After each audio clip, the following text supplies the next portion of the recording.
Valanchery Vattappara service road സംബന്ധിച്ച് പ്രചരിക്കുന്ന വാർത്തകൾ തെറ്റിദ്ധാരണാജനകമാണെന്ന് വളാഞ്ചേരി നഗരസഭാ ചെയർമാൻ അഷറഫ് അമ്പലത്തിങ്ങൽ വാർത്താസമ്മേളനത്തിലാണ് അദ്ദേഹം ഇക്കാര്യം അറിയിച്ചത്.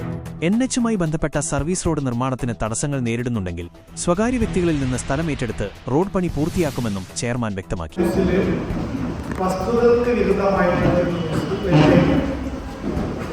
സർവീസ് റോഡിന് അവസാനിച്ചു എന്നുള്ളത് നമ്മൾ നേരത്തെ ഇത് സംബന്ധിച്ച് ഒരു ആക്ഷൻ കമ്മിറ്റി രൂപീകരിച്ചതാണ്. ആക്ഷൻ കമ്മിറ്റി രൂപീകരിക്കുന്നതിന് മുമ്പ് തന്നെ ഈ റോഡ് വട്ടപ്പാറ CA ഓഫീസ് പരിസരത്ത് അവസാനിക്കുന്ന എന്നുള്ള അറിയിപ്പ് കിട്ടിയ സമയത്ത് തന്നെ നമ്മൾ ബഹുമാനപ്പെട്ട MLA അതുപോലെ നമ്മുടെ MP, നാഷണൽ ഹൈവേ അതോറിറ്റി എന്നിവരുമായിട്ട് വളരെ നേരത്തെ തന്നെ കഴിഞ്ഞ മാർച്ച് മാസത്തിൽ തന്നെ സംബന്ധിച്ചുള്ള ഈ വളാഞ്ചേരിക്കാരുടെ ആശങ്ക പരിഹരിക്കുന്നതിന് സർവീസ് റോഡ് CA ഓഫീസിൽ നിർത്തരുത് എന്നുള്ള രീതിയിലുള്ള കത്തി ഇടപാടുകൾ നടത്തിയിട്ടുണ്ട്. ബഹുമാനപ്പെട്ട MLA ഇത് നമ്മുടെ വളാഞ്ചേരി മാത്രമല്ല പല സ്ഥലത്തുള്ള വിഷയങ്ങളിലും പ്രശ്നങ്ങൾ പരിഹരിക്കണമെന്ന് ആവശ്യപ്പെട്ടു. അതുകൊണ്ട് PD മലപ്പുറം ജില്ലാ കളക്ടറേറ്റിലൊരു മീറ്റിംഗ് കൂടി MLA ആവശ്യപ്പെട്ടതിനനുസരിച്ച് അവർ നമ്മുടെ സ്ഥലം സന്ദർശിച്ചു. അത് ബോധ്യപ്പെട്ടതിൻ്റെ അടിസ്ഥാനത്തിൽ നാഷണൽ ഹൈവേ അതോറിറ്റി ഡയറക്ടർ തന്നെ നമ്മുടെ പ്രദേശത്ത് സന്ദർശിച്ചു. അതിനനുസരിച്ചുള്ള റിപ്പോർട്ടുകൾ കൊടുത്തു. ആ റിപ്പോർട്ട് കൊടുത്തതിന് ശേഷം ബഹുമാനപ്പെട്ട MP വട്ടക്കൽ റെസ്റ്റ് ഹൗസിൽ പ്രൊജക്ട് ഡയറക്ടർ പ്രവീണ് നേരിട്ട് തന്നെ സർവീസ് റോഡ് നിർമ്മിക്കുമെന്നുള്ള കാര്യം വാർത്താമാധ്യമങ്ങളിലൂടെ നിങ്ങൾ തന്നെ റിപ്പോർട്ട് ചെയ്തു. ഇന്നലെ അതിന് ശേഷവും ഇവരെ ടെക്നിക്കൽ ടീം ഇവിടെ സന്ദർശിച്ചു. നമ്മൾ ആവശ്യപ്പെട്ടിരുന്നത് ഒരു ആക്സസ് ഒരു വണ്ടി മാത്രം പോകുന്ന രീതിയിലുള്ള റോഡ് നിർമ്മിക്കണമെന്നായിരുന്നു. തൊട്ടടുത്തുള്ള റവന്യൂ 15 മീറ്റർ നിങ്ങൾ വീതിയിൽ ഏറ്റെടുത്താണ് 2 വണ്ടികൾ പോകുന്ന രീതിയിൽ തന്നെയുള്ള സർവീസ് റോഡ് നിർമ്മിക്കാമെന്നുള്ള റിപ്പോർട്ട് ബന്ധപ്പെട്ട എഞ്ചിനീയേഴ്സ് നാഷണൽ ഹൈവേ അതോറിറ്റിക്ക് സമർപ്പിച്ചു. നാഷണൽ ഹൈവേ അതോറിറ്റീസ് അതിൻ്റെ വ്യക്തമായിട്ടുള്ള മറുപടി എനിക്ക് 12/8/2025 നൽകിയതാണ്. സോയിൽ ടെസ്റ്റ് മറ്റുള്ള കാര്യങ്ങൾ വന്നു. സോയിലിൻ്റെ പലപ്പോഴും ഒക്കെ പറഞ്ഞുകൊണ്ടാണ് നേരത്തെ നമ്മൾ സർവീസ് റോഡ് നിശ്ചയിച്ചതെങ്കിൽ അവിടെ 110 ലൈനും ടെൻഷൻ ലൈന് പോകുന്നത് കൊണ്ട് 15 മീറ്റർ വീതിയിൽ ഏറ്റെടുക്കണമെന്ന് പറഞ്ഞുകൊണ്ട് നഗരസഭ അധ്യക്ഷൻ നേരത്തെ കൊടുത്ത നിവേദനത്തിന് മറുപടി തന്നതാണ് ഈ ഘട്ടം. അതിൻ്റെ കൂടെ തന്നെ ഈ സ്ഥലം ഏറ്റെടുക്കുന്നതിന് വേണ്ടിയിട്ട് ബഹുമാനപ്പെട്ട കളക്ടർക്കും ഇത് സംബന്ധിച്ചുള്ള ലെറ്റർ ഈ കോപ്പിയും സമർപ്പിച്ചിട്ടുണ്ടെന്ന് ഇതിൻ്റെ 2ാം പേജിലും സൂചിപ്പിക്കുന്നു. ബഹുമാനപ്പെട്ട കളക്ടർക്ക് ഈ സ്ഥലം ഏറ്റെടുക്കുന്നതിനുള്ള സമ്മർദ്ദങ്ങൾ MPയും ബഹുമാനപ്പെട്ട MLAയും നടത്തിക്കൊണ്ടിരിക്കുകയാണ്. തീർച്ചയായിട്ടും അതിനനുസരിച്ചുകൊണ്ട് തന്നെ ഉള്ള ഓർഡർ അടുത്ത ദിവസങ്ങളിൽ ഉണ്ടാകും എന്നുള്ള പ്രതീക്ഷയിൽ തന്നെയാണ് നഗരസഭയും നമ്മുടെ വളാഞ്ചേരിയിലുള്ള പ്രദേശവാസികളും മുന്നോട്ട് പോകുന്നത്. അത്തരം സാഹചര്യത്തിലാണ് മാത്രമല്ല ഈ ന്യൂസ് വന്ന ആ ഒരു സാഹചര്യത്തിൽ തന്നെ ഈ റീച്ചിൻ്റെ പ്രവർത്തന ചുമതലയുള്ള ശ്രീ റെഡ്ഡിയുമായി ഇന്നലെ ബന്ധപ്പെടുകയും അദ്ദേഹം ഞാൻ ഈ പറഞ്ഞ അതേ കാര്യങ്ങൾ വിശദീകരിച്ചുകൊണ്ടുള്ള റിപ്ലൈ എനിക്ക് വാട്സപ്പിൽ നൽകിയതും ഇന്നലെ വളാഞ്ചേരിയിലുള്ള വാർത്താമാധ്യമ സുഹൃത്തുക്കളും അതോടൊപ്പം തന്നെയുള്ള സോഷ്യൽ മീഡിയയിലും അവതരിപ്പിച്ചു. ഇങ്ങനെ ഈ രീതി ഒരു വാസ്തവത്തിന് വിരുദ്ധമായിട്ടുള്ള ഒരു ന്യൂസ് കൊടുക്കാൻ ഉണ്ടായ സാഹചര്യം എന്താണെന്ന് നമുക്ക് മനസ്സിലാകുന്നില്ല. ഞാൻ മനസ്സിലാക്കിയത് അവിടെ തൊഴിലെടുക്കുന്ന ഒരു തൊഴിലാളി കാരണം അവിടെ ആ പ്രദേശത്ത് സർവീസ് റോഡ് നിർത്തിയതിനു ശേഷവും വാഹനങ്ങൾ അവിടെ വന്ന് തിരിച്ചു പോകുന്നത് പതിവാണ്. കാരണം ആളുകൾ ദൂരെയുള്ള ആളുകൾക്ക് സർവീസ് റോഡ് അവിടെ ബ്ലോക്കായി എന്നുള്ള അറിയില്ല. അപ്പോൾ അവർ എന്ത് ചെയ്യും, കഞ്ഞിപ്പരയിലൂടെ അണ്ടർപാസിലൂടെ പോകാതെ നേരിട്ട് ആ SCA ഓഫീസിലേക്ക് വരികയും വാഹനങ്ങൾ തിരിച്ചു പോകുന്നതും സ്വാഭാവികമാണ്.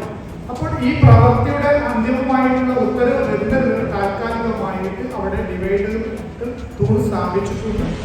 അതിൻ്റെ കൂടെ തന്നെ സിഗ്നൽ ബോർഡും ഇന്നലെ വന്നിട്ടുണ്ട്, 2 ദിവസം മുമ്പായിട്ട് വന്നിട്ടുണ്ട്. അപ്പോൾ അതിൽ നിന്നും തെറ്റിദ്ധാരണ മൂലമാണ് ഈ ന്യൂസ് കിട്ടിയത്. അതോടൊപ്പം തന്നെ അതിൻ്റെ പ്രവൃത്തി നടത്തുന്ന ഒരു തൊഴിലാളികളുടെ വിശദീകരണമാണ് ന്യൂസായിട്ട് വന്നത് എന്നാണ് എനിക്ക് മനസ്സിലാക്കാൻ കഴിഞ്ഞത്. തീർച്ചയായിട്ടും ഞങ്ങൾ അന്ന് ഈ ഒരു പദ്ധതി ഇങ്ങനെ ഒരു സർവീസ് റോഡുമായി വിഷയവുമായി ബന്ധപ്പെട്ടുകൊണ്ട് പ്രവൃത്തി പോയിട്ട് അന്ന് അങ്ങനെ ഉത്തരവ് പ്രൊജക്ട് ഡയറക്ടർ പറഞ്ഞിട്ടുണ്ടെങ്കിൽ പോലും അത് ഫോളോ അപ്പ് ആയിട്ട് നടത്തുവാനുള്ള എല്ലാ സാധ്യതകളും പരിശോധിച്ചു വരികയാണ്.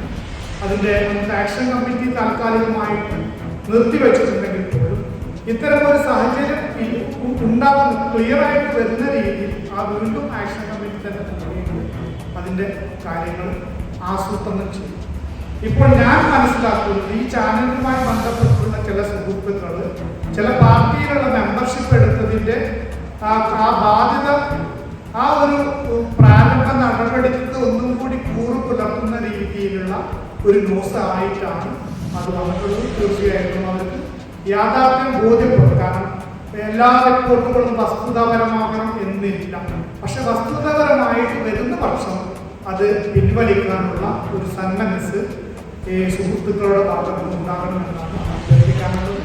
മാത്രമല്ല ഈ ഒരു പ്രപ്പോസൽ, ഈ പ്ലാൻ 1 എന്നുള്ള ഈ പ്രപ്പോസൽ ഏതെങ്കിലും കാരണവശാൽ നിൽക്കുന്ന പക്ഷം CA ഓഫീസിലൂടെ അതിൻ്റെ പിറകുവശത്തിലൂടെയുള്ള റോഡ് സ്വകാര്യ വ്യക്തി, അതുമായി ബന്ധപ്പെട്ടുകൊണ്ടുള്ള സ്വകാര്യ വ്യക്തികളുടെ ഭൂമി ഈ ഉടമകളുമായിട്ട് ഇതിനകം തന്നെ ഞങ്ങൾ സംസാരിച്ചിട്ടുണ്ട്.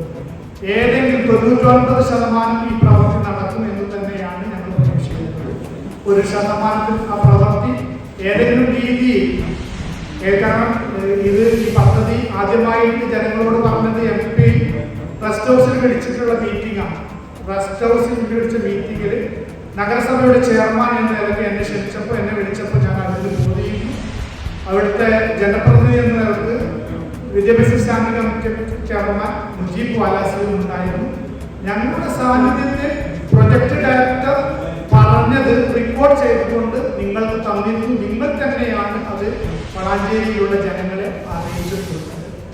ഏതെങ്കിലും കാരണവശാൽ 1% ആ റോഡ് സർവീസ് റോഡിന്റെ ഈ സ്ഥലം 15 മീറ്റർ ഏറ്റെടുക്കാൻ കഴിയാത്ത സാഹചര്യം ഉണ്ടായിട്ട് മുടങ്ങുകയാണെങ്കിൽ അതിന്റെ തൊട്ടു പിന്നിലുള്ള സ്വകാര്യ വ്യക്തിയിൽ നിന്നും അദ്ദേഹം ഭൂമി തരാൻ സന്നദ്ധത പ്രകടിപ്പിച്ചിട്ടുണ്ട്.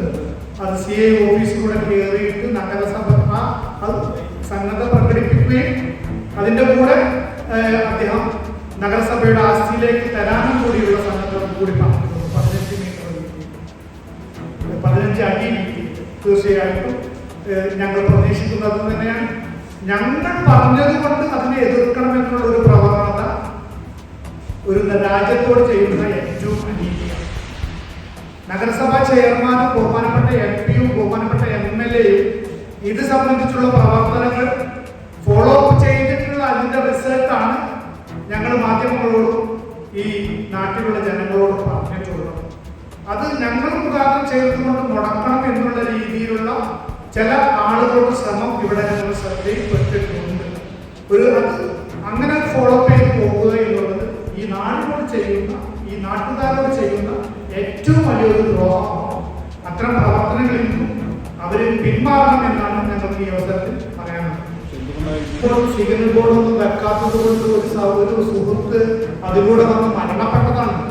അപ്പോൾ അത്തരം ഒരു സാഹചര്യത്തിൽ ദീർഘദൂരത്തിൽ നിന്നും മറ്റു വരുന്ന ആളുകൾക്ക് സർവീസ് റോഡ് വരുന്നത് വരെ ഇപ്പോൾ സർവീസ് റോഡ് ഇല്ലല്ലോ, എന്താണല്ലോ അത് സൂചിപ്പിക്കേണ്ടത് നാഷണൽ ഹൈവേ അതോറിറ്റിയുടെ ബാധ്യതയാണ്. അതില്ലാതെ ഏതെങ്കിലും ഒരാൾ ഈ സർവീസ് റോഡ് ഉണ്ട് എന്നുള്ള രീതിയിൽ കടന്നു വന്നിട്ട് അവിടെ തിരിച്ചു, നിങ്ങൾ അവിടെ നിന്ന് പരിശോധിച്ചാൽ നിങ്ങൾക്ക് അറിയാം, അവിടെ ഒരുപാട് ആളുകൾ തിരിച്ചു പോവുകയാണ്. ഇപ്പോഴും ആ മരണത്തിന് ശേഷം 1-2 അപകടങ്ങൾ അവിടെ ഉണ്ടായിട്ടുണ്ട്. അപ്പൊ അതുകൊണ്ട് അവരുടെ ബാധ്യതയാണ്. കാരണം സർവീസ് റോഡിന്റെ ബഹുമാനപ്പെട്ട നമ്മുടെ MLA നിരന്തരമായിട്ട് കളക്ടറോടുമായി ബന്ധപ്പെട്ടുകൊണ്ടിരിക്കുകയാണ്. അത് ഏറ്റെടുക്കാനുള്ള നടപടിക്രമങ്ങൾ തന്നെ. കാരണം എന്തിന്റെ സാങ്കേതിക തടസ്സമാണ് അതിനുള്ളത്? കാരണം അതിനേക്കാൾ വലിയ 45 മീറ്റർ വീതിയിൽ ഒരു അഗ്നിഷൻ കുന്ന് ഇടിച്ചിട്ടുകൊണ്ടാണ് അവിടെ പുതിയ റോഡ് വന്നത്. അതിന് യാതൊരു സാങ്കേതിക തടസ്സം ഉണ്ടായിട്ടില്ല. അപ്പോ എന്തിനാണ് 15 മീറ്റർ കൂടി കൂടുതൽ തരുന്നതിന് സാങ്കേതിക തടസ്സം? പക്ഷെ അത് സാങ്കേതിക തടസ്സമില്ല. സ്വാഭാവികമായിട്ടുള്ള പ്രൊസീജിയർ പ്രകാരമുള്ള കാര്യങ്ങളാണ് ഇത് നടന്നുകൊണ്ടിരിക്കുന്നത്. തീർച്ചയായിട്ടും അതിന്റെ ഉത്തരവുകളാകും എന്ന് തന്നെയാണ് നമ്മുടെ ഒക്കെ പ്രതീക്ഷ.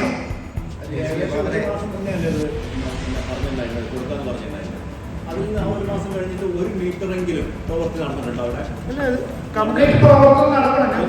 അപ്പൊ ഞങ്ങൾ എന്ത് വിശ്വസിക്കണം? പൊതുസമൂഹം എന്ത് മനസ്സിലാക്കണം അതിൽ നിന്ന്? പൊതുസമൂഹത്തോട്